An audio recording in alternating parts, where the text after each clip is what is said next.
Hi అండి, welcome to my channel. ఇప్పటి వరకు నా ఛానల్ని సబ్స్క్రైబ్ చేయకపోతే సబ్స్క్రైబ్ చేయండి ప్లీజ్.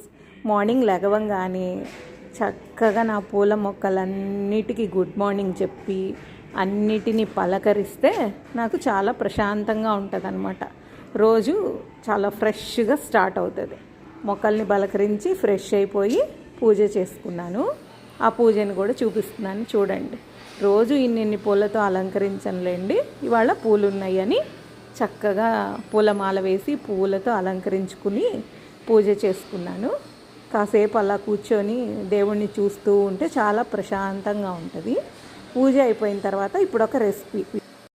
ఆకాకరకాయలని ఇలా రౌండ్గా చక్రాల్లాగా కట్ చేసుకొని ఆ ముక్కల మునగార నీళ్లు పోసి అందులో 2 రెబ్బలు చింతపండు, ఒక అర చెంచా కళ్ళుప్పు వేసి చేదు లేకుండా ఉండటానికి పొయ్యి మీద తెరలనివ్వాలి.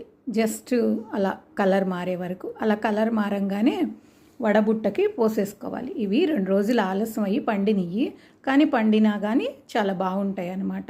పచ్చివైతే ఇంకా టేస్ట్ చాలా బాగుంటాయి. ఆ ఫ్యాన్ కింద పెట్టి ముక్కలన్నీ శుభ్రంగా ఆరనిచ్చి ఆ చింతపండు రెబ్బలు ఏరేసి ఆ ముక్కలు ఏమైనా తడుంటే పిండి పొయ్యి మీద బాండీ పెట్టి ఆ బాండీ నూనె కాగిన తర్వాత ఈ ముక్కలు వేసి ఫ్రై చేసుకోవాలన్నమాట.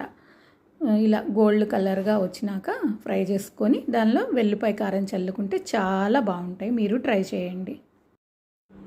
నా మొక్కలు, నా పూజ, నా రెసిపీ నచ్చితే తప్పకుండా లైక్ చేయండి. బాయ్.